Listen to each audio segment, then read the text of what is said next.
bashkëpunim. Edhe ajo është bashkëpunim me subjekte tjera, me komunitetet jo shumicë, sepse gjithata nuk i takojnë lëvizjes vetëvendosje.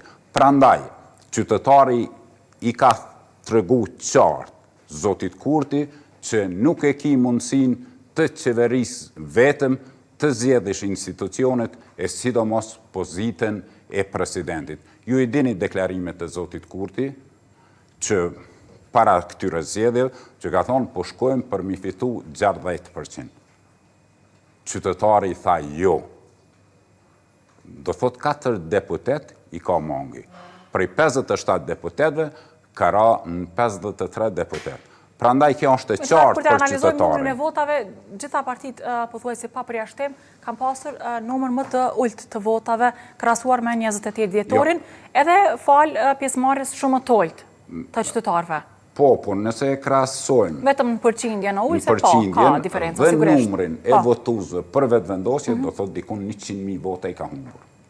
200.000 nuk kanë dalë për me votu, sa janë kanë herën e parë, por do thot 100.000 janë votus mangi që nuk e kanë përkra vetëvendosjen.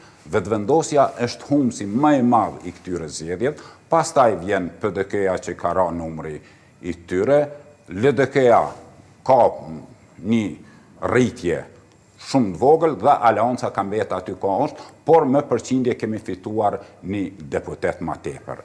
Do me thonë, në këtë rast, mendoj që qytetari i ka thonë qartë, nuk mund kërkosh ma tepër me këtë qeverisje, me këto veprime dhe me këtë arogancë politike që prap ta qojsh vendin në zgjedhje.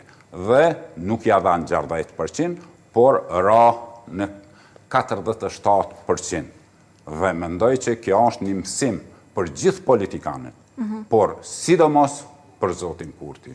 Dhe, zotin Lekaj, si besoni në fakt se do të procedohet dhe do të shkohet tutje në krijim të institucioneve të vendit? A besoni se lëvizja vetëvendosje do bëj ftesa për takime, për diskutime dhe nuk do e pras konstituimin e kuvendit, formimin e qeverisë e tek pas këtyre 2 hapave të diskutohet vetëm për presidentin? Aja që duhet